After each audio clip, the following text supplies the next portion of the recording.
Are you ready to perform at your highest potential? Welcome to the Performance Matters podcast from GP Strategies, your workforce transformation partner. In each episode, we'll interview industry experts and explore best practices and innovative insights to help your organization improve performance.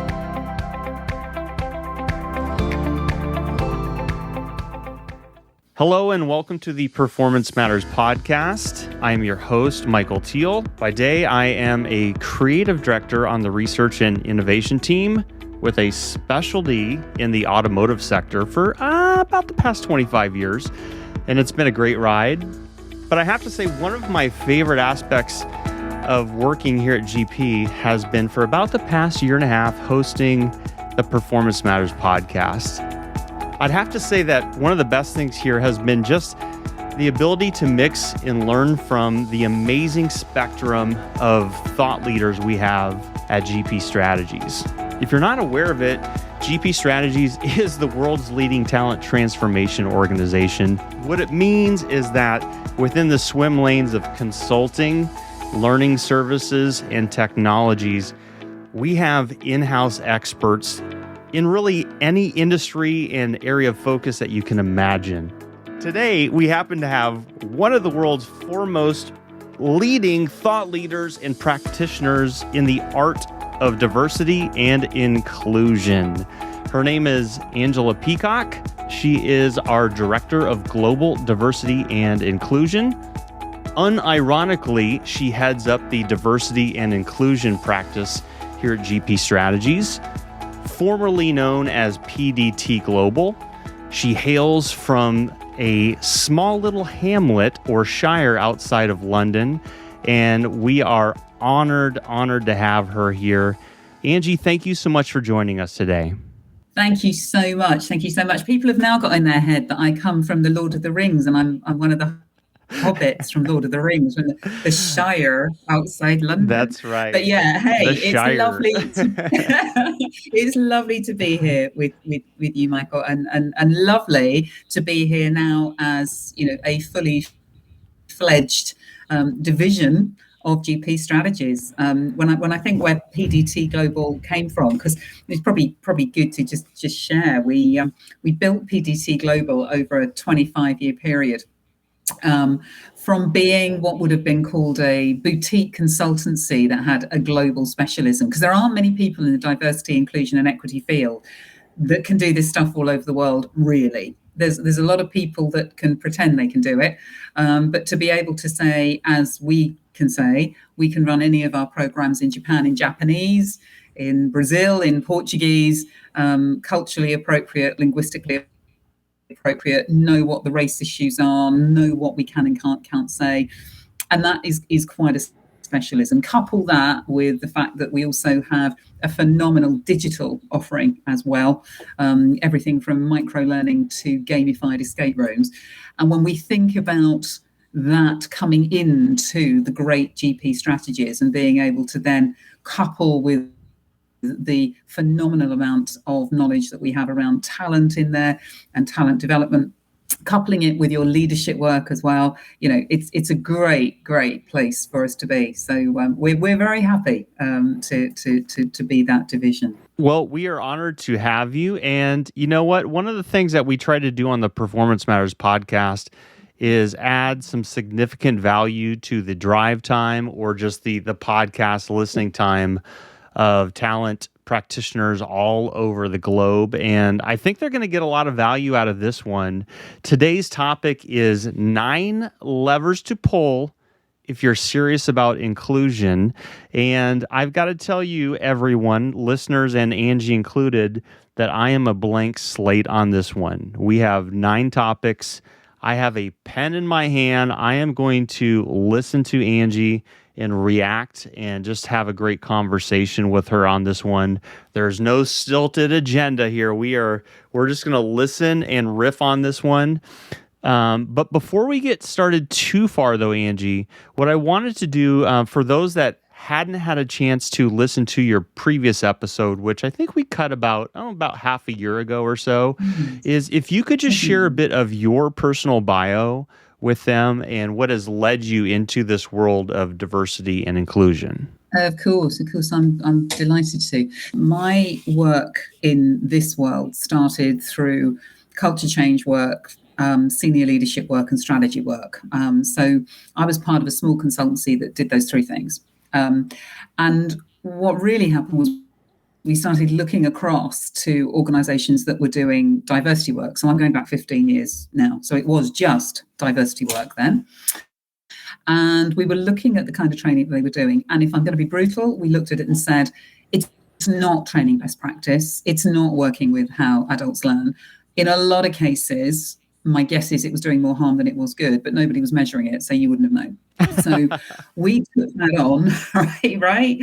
So we took that on with a little-known organization called Cisco, because they asked us to do some work on something that was then called unconscious bias. And we were working in the leadership sphere at the time around unconscious bias, but we were working around with leaders who really, quite frankly, were thinking they were making data-driven decisions, but actually those decisions were riddled with the bias of the person that provided the data, the bias of what they wanted to see in the data, and all sorts of other things.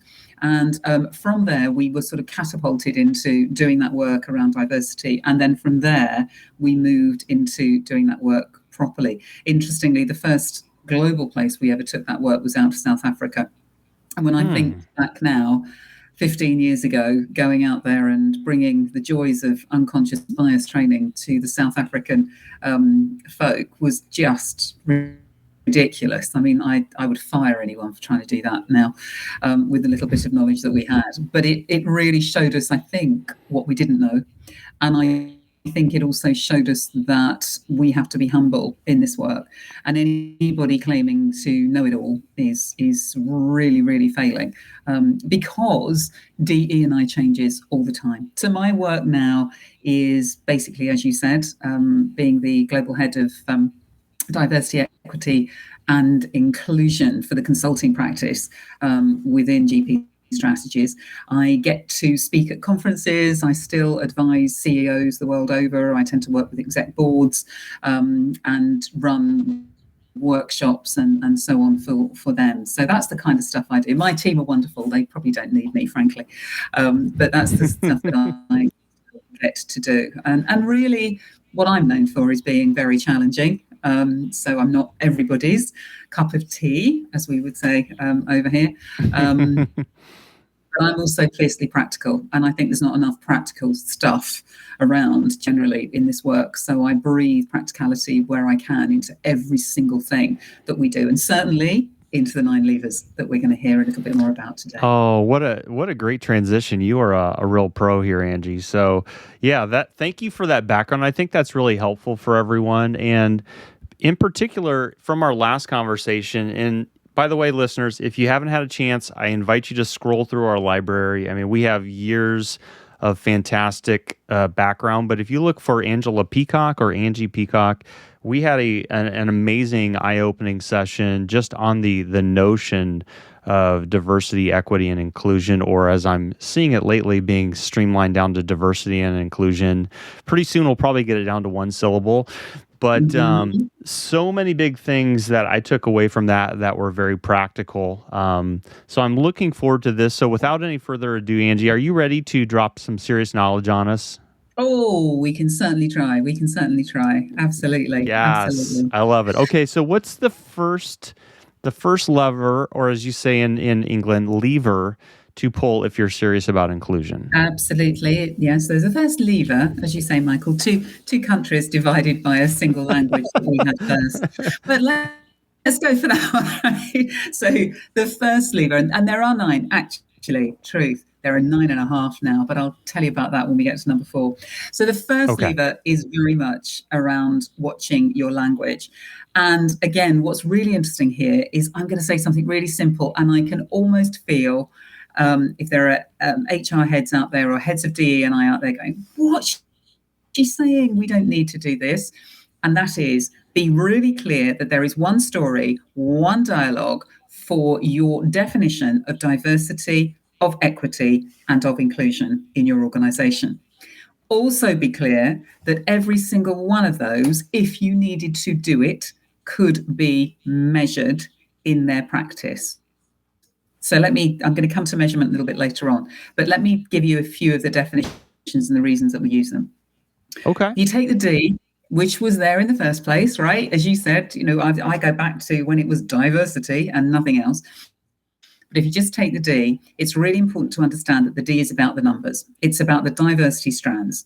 It is about how many people from historically marginalized groups you have in each of those groups, relevant to your country.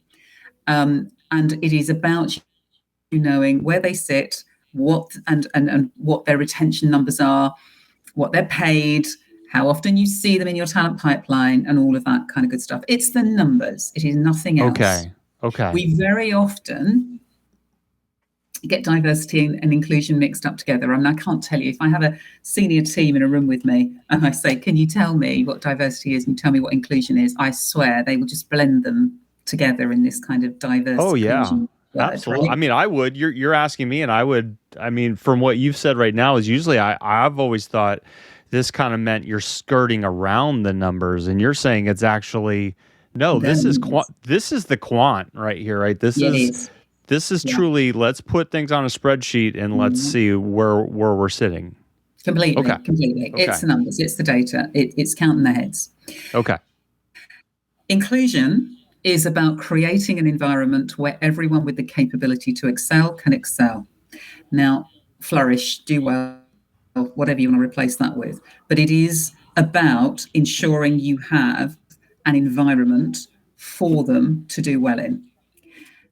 And in order to create that environment, the practice of equity needs to come in. Now, if I had my way, I would rewrite equity and I would make it a verb, because I do think it is something, it's a doing word. It's something that leaders and managers should be doing all of the time. They should be questioning themselves as to whether they are creating the same opportunity for person X as they are for person Y. And I often say, one of the things that leaders should be doing is at the end of every month, every catch up with their folks that report into them, they should be saying, okay, tell me the 5 people that report into you and speak me through what you've done to ensure that there has been an equitable practice that has created an inclusive environment for them in the last month. Because red flags fly all over the place when you have those conversations. So lever number 1, absolutely.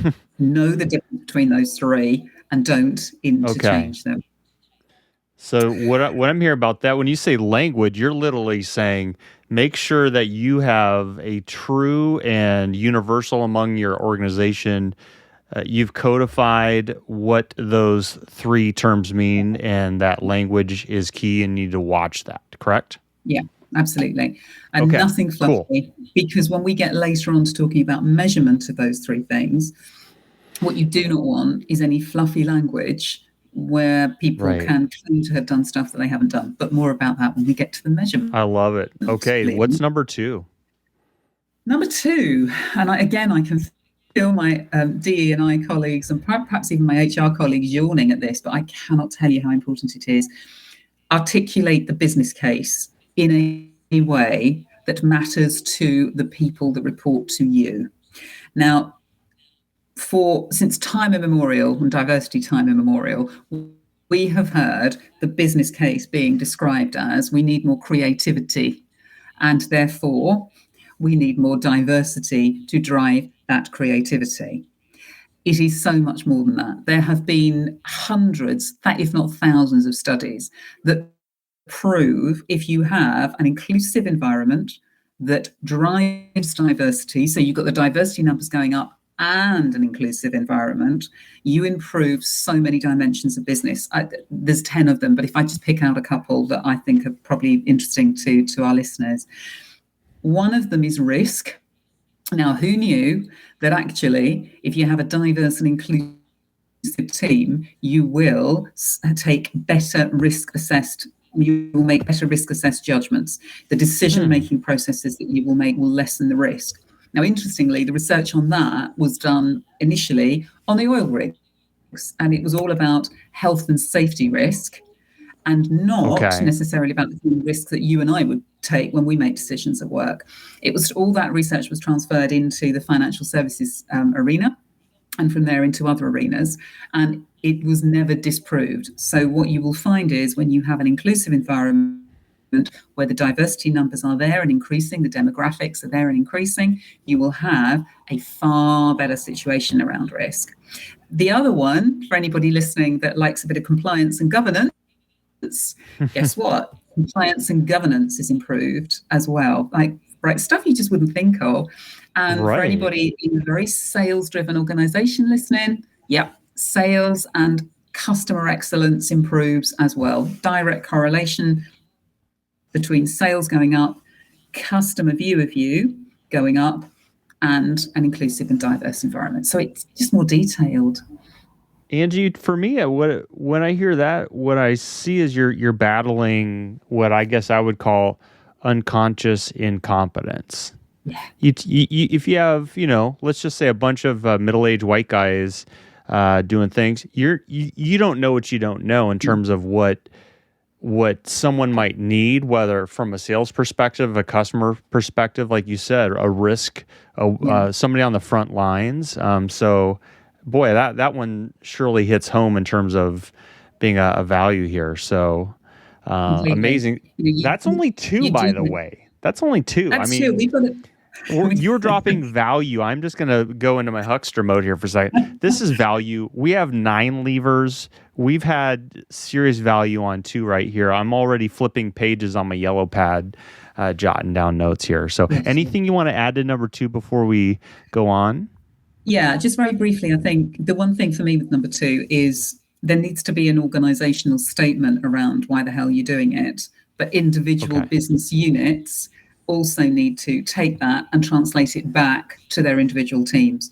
So when you are having the conversation with marketing, for example, if that's your team, as to why there is this focus on diversity, equity, and inclusion in the organization, you need to be able to point to the fact that you're trying to appeal to a wider demographic, a more diverse demographic. And again, proven research that says you are more likely to do that, weirdly, if you have an inclusive team with some of that demographic in that marketing team, for example. So all of that stuff, make it relevant to them, make it matter to them. We actually, and it's really good fun, we do a role play on the business case. I've never seen, I'll tell you that when I run this with exec teams, they get up very awkwardly and sort of stare at each other. And I made them speak to each other. And I say, one of you A, one of you B. You A are you, and you B are someone 3 layers below you in the pecking order that thinks all this diversity and inclusion stuff is a waste of time. You A need to convince them, speaking only of the business case, not their personal values, not the fact that it's the right thing to do. There is a place for that, but actually there is an equal place for the business case. So knowing what that is really important. Absolutely. This is good. And as you just said, number 2 could be paraphrased as, why the hell are you doing it? And I think that is a testament of your practical language. Yeah. I love it. Okay, so what's number 3 here, Angie? Number 3 is measurement, and greatly underestimated and hugely important. And whenever we have clients that come to us and say we're just starting, we generally say they're just starting, and in the next breath they'll say one of 2 things. Either we're just starting, we know we want to hit 50% women in our top 3 ranks, or some similar goal within the next 18 months, 2 years, whatever. I always laugh and say, so what are you planning to do? How are you planning to get rid of the men that are sitting there? Are we going to shoot them? What's going to go on with them then? Frankly, I've looked at your numbers, and unless there's a miracle gust of wind, they're not going anywhere, and you're not going to get back to that number. And in terms of measurement, I always say to this, we need to know where we are at the beginning, and that is diversity demographics. So you will have different countries where you are allowed to measure different things, and it is never a one-size-fits-all globally, except possibly in terms of gender.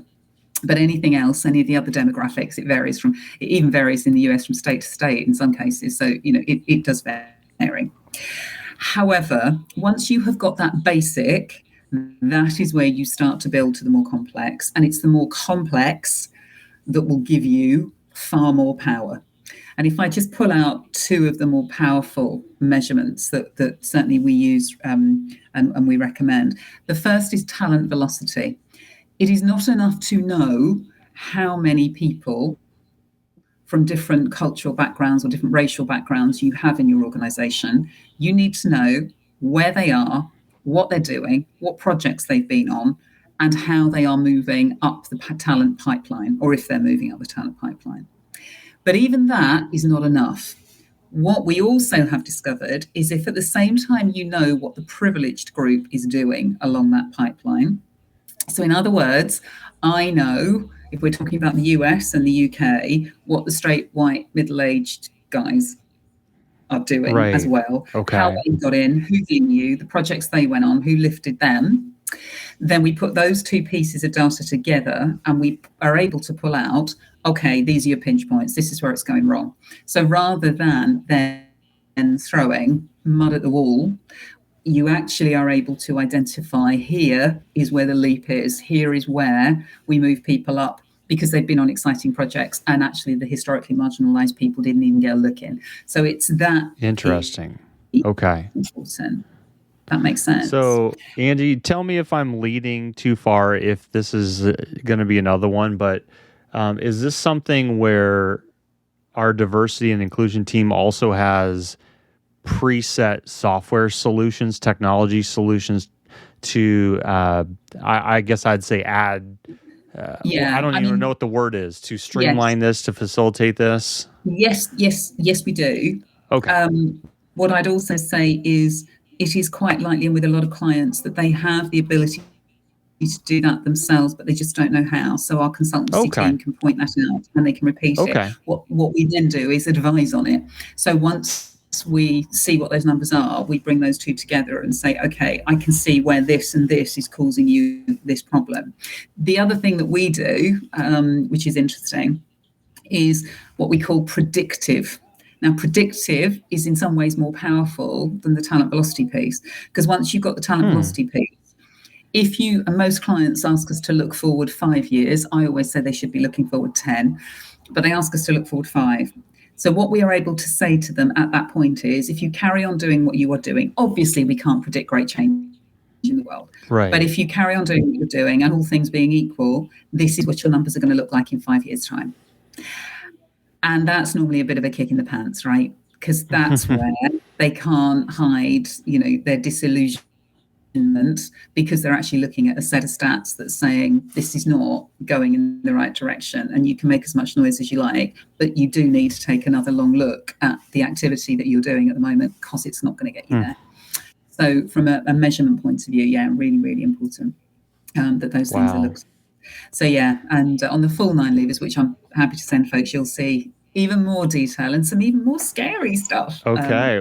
This is as big as you're saying. It's critical to know where you're at, and then also to at least highlight 2 different subsets of quantifiable measurements. One was talent velocity, and really cross-referencing a diverse group versus your privileged group, depending on what country you're in. Then also predictive, in terms of really getting that, almost like it's a retirement plan here in the U.S. I mean, probably doesn't help you in England, where you guys have, country-funded retirement, but it's like, hey, based on my rate of savings, where am I going to be at? Organizationally speaking, diversity speaking, is based on what you're doing right now. Are you really going to hit your goals in 5 to 10 years? So huge stuff. And I don't know how good our state-funded pension is and retirement years. I don't think you can actually live on it over here anymore, by the way. Okay, that's a topic for another day here. We're moving on to number 4. What's the 4th lever that you have down here, Angie? And the 4th one is something very close to my heart, and it's where a lot of organizations go wrong, and it's accountability. It's quite interesting to me that organizations run very tight ships in terms of accountability for most things that leaders have, and anyone really has to do. You're accountable for your deliverables, right? You've got to hit your numbers, you've got to do what you're doing. And that's managed and it's looked at. what we find is it's not quite so hot on that with DEI. So we see huge fanfares and DEI projects launched, and everybody's getting excited, and perhaps the targets are set. And then nobody really bothers to look, apart from the odd conversation, as to actually what managers are doing. So the work that we started to do about 5 years ago was to look more closely at this. And we introduced 3 stages of holding people to account. So let me share the 3 stages. Okay. And then I'll make it make a bit more sense. So stage 1, and we usually say to folks, look, do this for a year before you get into the heavy stuff. So don't go and say automatically, right, I'm going to make you, Mr. or Mrs. Leader, responsible for increasing gender diversity by 50% in the next 3 years, and I'm going to measure you on it, unless you've done the groundwork. The groundwork is, okay, let's gently introduce what we're doing, and let's start to have conversations with leaders that say this. Quite simple. What have you done to drive inclusion in the last month, 6 weeks, however long it is since you last had a conversation with them? Just what have you done? What activity have you done? What conversations have you had with your team? How have you struck out there and found out some more information? How have you educated yourself? Just what have you done, right? And that could be anything from attending an ERG group meeting, an employee resource group meeting, to watching a podcast, to linking it in with the head of DEI in the organization, whatever. But just what have you done? Let's broker that conversation, right? But I'm going to hold you to account for it. It's no good you saying nothing. I don't want to hear that every month. And then the next level to that is, quite frankly, have you stuck to your diversity plan or executed on your diversity plan? You see, a little while ago, one of the things that PDT did was it experimented with a group of clients where we went in and developed diversity plans that were month by month, 18 months to 3 years, for all sizes of organization, right from huge globals to smaller local businesses. And from those intense, I think you'd have to call them that, plans, really intense plans, proper plans with accountability, RACI on them, the whole lot. We were then able to say to individual business leaders, take from that what you will, but you have to define a diversity plan for you for the next year and your team that is relevant to where you are in geographic terms and where you are in business. Now, what we then say is, accountability-wise, I can then say to you, show me where you are in that plan. Show me what you've executed on. Show me what your team's done. Show me, how you're holding to the new tools used for recruitment, etc., etc.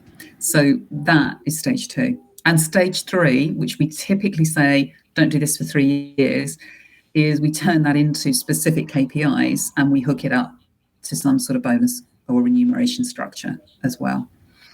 Okay. All too often, those things are done in the wrong order. Does that make sense?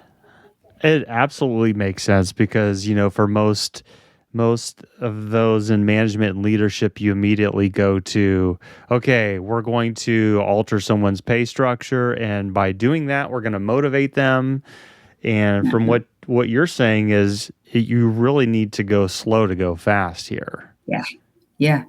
And I think the other thing I'll say there, which is my 4.5, is do not hold anyone to accountability that you have not got a plan that they can draw down on in order to execute on.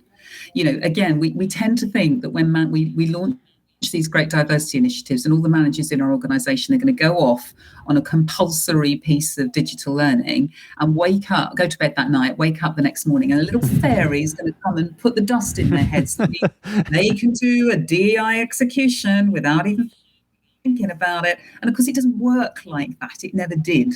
So having a decent plan that we can show them, I can't tell you how powerful it's been since we've been identifying to organizations. And very often they'll kind of go, we've got a plan. And I'm looking at it thinking, no, that's a strategic wish list is what that is. Nobody's held accountable. Yes. You've got line items on a plan. There's nothing. So the plan drives the accountability. Don't do one without the other. I just love, for number 4 is my takeaway is show me. It's like, that's great. Show me where you're at. Show me what you've been doing, and it's very meat and potatoes, very tactical. That Yeah. to me is where I can see having the diversity and inclusion team in. You start to demystify this for people and start to make it feel Yeah. very real on that end. So accountability, Completely. that's massive here. So okay, you've given us a 4.5 already. So there's so much value here beyond the I 9, hope but so. we're moving on to number 5 here. We're tipping the scales going on the other Yeah. side here, Angie. So what's number 5? Number 5 is an interesting one and a little bit more straightforward. Make the procurement director your best friend. Now, Okay. that always surprises people, and there's a couple of reasons here. Um, Basically, we're seeing procurement get a higher and higher seat at the boardroom table. We saw that mainly through the ESG sustainability issues that occurred. Suddenly, we were all looking, and procurement was really seen as an enabler of our business and an enabler of our suppliers to ensure that they remain sustainable. The reason I say use them for diversity is it's the same system for diversity that you want in terms of your supply chain. Exactly the same way that your organization did it for sustainability when they went to the suppliers and said, prove it, Okay. show us what you got, show me what you're doing, show me that you're not going to make my sustainability quote worse by hiring you to deliver my water coolers or to do this work. I am saying the same thing with diversity. What we're also seeing, interestingly, through that is organizations, and I'm sure there are loads out there, heck, GP Strategies is one of them. We're seeing organizations that are putting out RFPs, not just saying, tell us about your diversity numbers. They're saying, where are they sitting in your organization? What does your senior team look like? Tell us what you're doing to change that. And they're also putting warnings out. We'll give you that contract now, but if when we renew that in 18 months, that senior 3 ranks of your organization still looks like a bunch of white straight guys, then we're not giving it to you again. So be warned. We've even got organizations that are helping their suppliers going in and doing diversity work with them. Interesting. Okay. But again, the reason I say make the procurement director your best friend is for all of those reasons. Number one, because you might need some advice on your RFPs when you're filling those out elsewhere, but also because, I can't put it nicely. I'd like to see the screws turned on supplier diversity. And I know that when you do that as an organization, you have to get your act together internally as well. You can't just do that externally and leave yourselves internally all looking and feeling the same.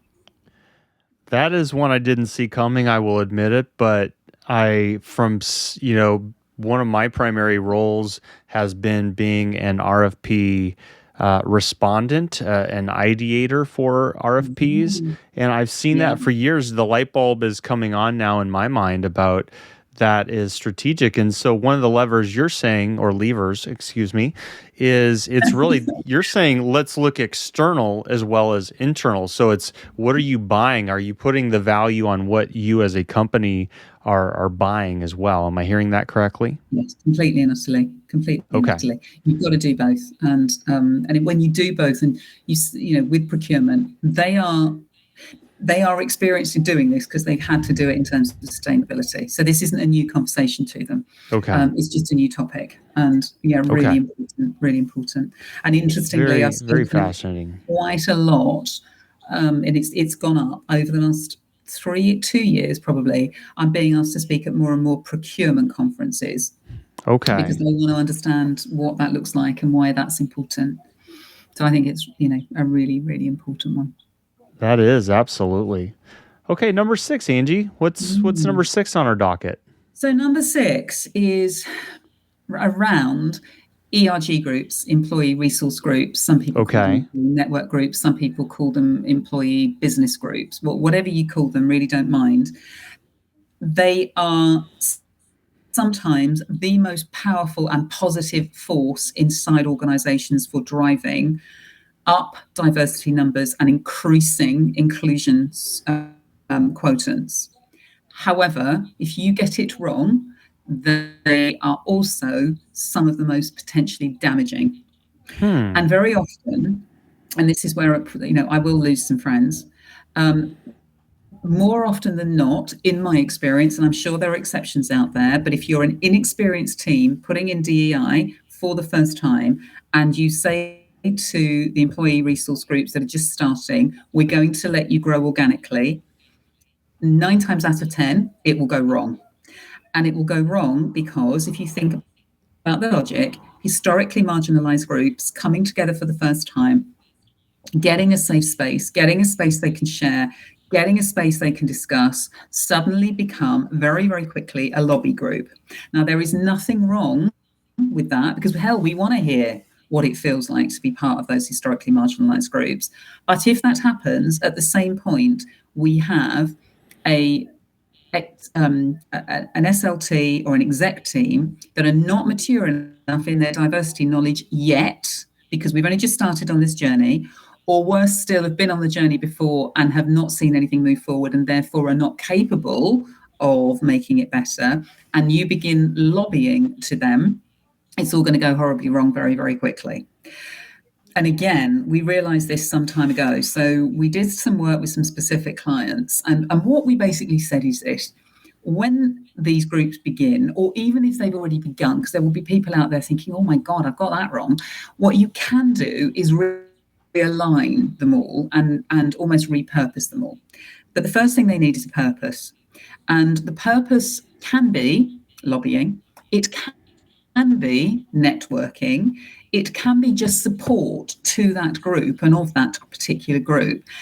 It could be something as brutal as contributing to increasing the number of the people in the organization from that community, because we all make the noise about, gosh, we can't find diverse people that specialize in IT. We can't find people that do this work.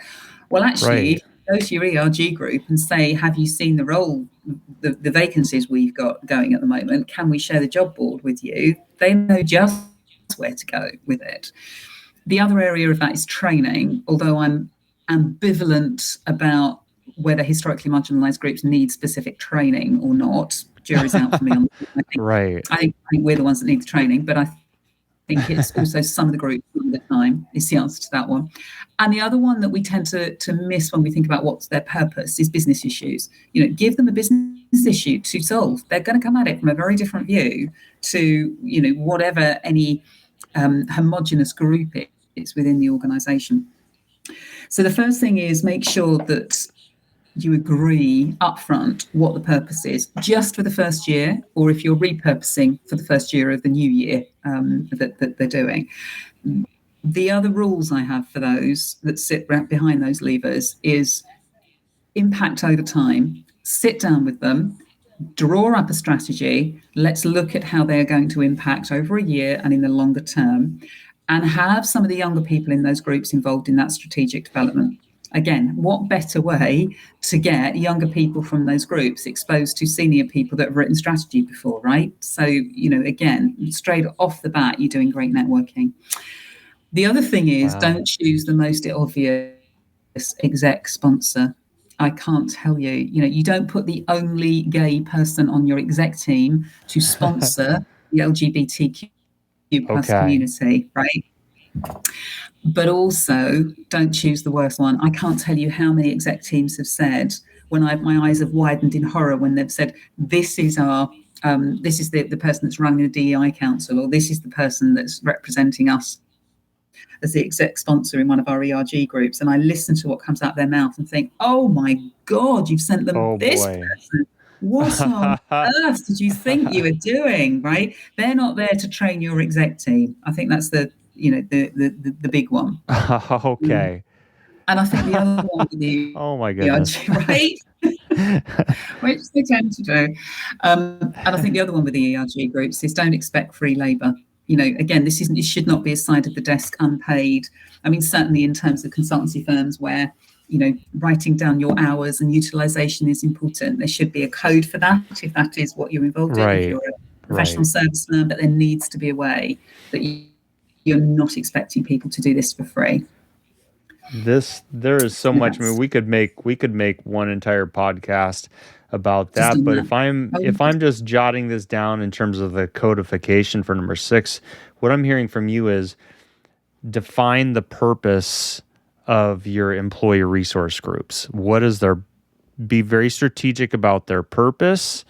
And you had mentioned that it could be networking, it could be lobbying, it could be helping with resourcing, it could be looking at strategic business issues, and then it was also don't pick the, like you said, the obvious person. It's like, hey, they're gay, make them the head of this, right? But also let's be thoughtful in terms of maybe it could be a straight white guy, but find one who also has a degree of empathy in there, where they're not trying to train this person into trying to turn Michael Scott into somebody who's a caring nurturer, right?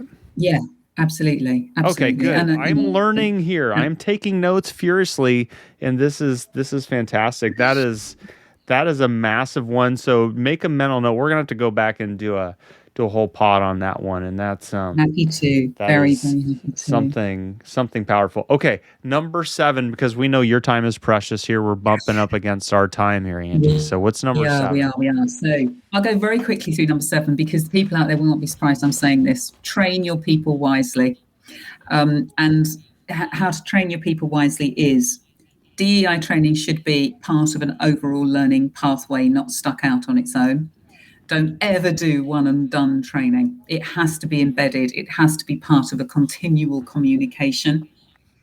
And even I'm very cynical about those training programs. We've all been on them, where we leave at the end, we put our hand on our heart and say, these are the 3 things I'm going to do differently when I leave here. that one, right? Or worse still, where can you all write them down and I'll post it back to you in a month's time, so you remember them. That doesn't work. So decent and serious embedding. Of course, yes, I'm going to say we can show you what that means, but it needs to be part of a learning pathway, and it needs to be incredibly practical. And I think the other thing I'll just say on that is meet people where they are.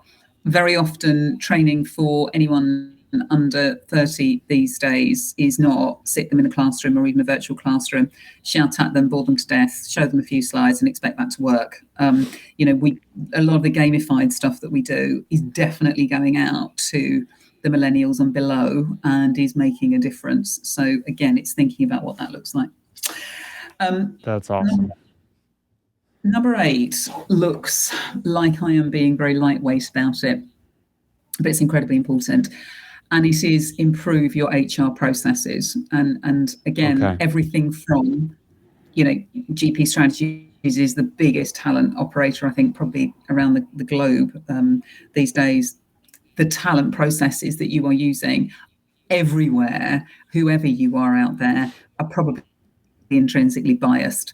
From who gets promoted to how they get selected, to interviews, to recruitment, to exit interviews, to reward, the whole thing. If you think about everything in the employee life cycle, I can promise you we can reduce the bias in your processes. So, again, look at them long, look at them hard, and make sure that every single process. The other thing I'd say about that is don't do it all at once.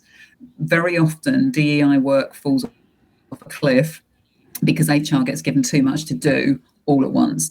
Typically, when we write diversity and inclusion plans these days, we look at all of those processes and we put in, over an 18-month period, a complete deep dive on those processes, creating new tools, creating new ways of working, creating the training that they'll need as a result of that, and creating some sort of report back and pilot program. You cannot do all of that for all of those processes all at once. And so before we get to number 9 here, it sounds like with number 8, though, one of the core practices or one of the core value elements of your team then, Angie, is that going into an organization and basically doing a DEI audit, right? And helping them come together with a realistic and achievable plan. Yes. Okay. I think if you look at sort of overall and what we've been doing more and more and more in the last 4 years is actually writing a plan. So many of our clients have got a strategy, or they think they have, or they've got a set of goals. But, when it actually comes down to who is doing what, when, and how, they'll even have a set of, we know we need to do this stuff. But unless, for me, it's in a month-by-month plan, and someone is responsible and accountable for it, that's not a plan. That's a dream with a date on it. And, so it's doing Right. that. Within that, then, yes, we have deep specialists that have done this before in every single process you can possibly imagine in terms of HR. So we know how to put those businesses together. That is music to my ears there. Okay, number 9. We are closing in on the top of our appointed time. Number 9. This has got to be the big one here, It is the right? big So one. Yeah. what is this one, Angie? I should probably just say it and run, really. Number 9 is make sure your C-suite means it. If I had $1 for every time I've stood on stage next to a CEO and they've given a speech from the heart about, I don't know, I really didn't realise that we needed DEI until I had a daughter. Or, my favourite one, I didn't realise we needed DEI until my son came out as gay. If I had $1 for that, I'd be a very wealthy lady. The reality is, though, if the C-suite doesn't mean it, it will fail. And making sure your C-suite means it does mean making sure that your stakeholder management below the C-suite is powerful. So if you're coming from an HR perspective, if you're coming from a talent perspective, that's the way to go. But I would also say, if you are being asked to do DEI work and you've got even a hunch that your C-suite is not buying in, I would say call us, wouldn't I, Michael? Call us, we'll convert them. But seriously, you need to do that work before you do anything else. Incredibly, incredibly important. Absolutely. It begins and ends at the top, for sure. Everyone's going to look at your C-suite and see if they're just looking to put up a flag in front of the organization, or if they really want people to bring their authentic self to the workplace there. So that is powerful. Okay, so this is a great list. I know that there's listeners out there that are wanting to know more. So what is the best course for any listener that says, I want to learn more about the diversity and inclusion practice at GP Strategies? Where should they go, Angie? So they can come directly to me, and that's apeacock@gpstrategies.com. They can come to our global account director, who's Julie Lynch, jlynch@gpstrategies.com, or you can look for the DE&I pages on the GP Strategies website by all and every means, and we'll get straight back to you. Awesome. Well, listen, on behalf of the entire team, I can't thank you enough for this. Selfishly saying this is just priceless to sit here and be able to take notes from someone as accomplished and really someone who's been in the trenches of this and has done the real work, and you've cut beyond just the platitudes and have dropped a lot of real world knowledge on our listeners here. So thank you so much, Angie. We appreciate you. Pleasure being here, Michael. Thank you ever so much for inviting me, and look forward to the next time. The Performance Matters podcast is brought to you by GP Strategies. Together, we can create a world where business excellence makes possibilities achievable. You can subscribe to the show anywhere you get podcasts or listen on our website at gpstrategies.com.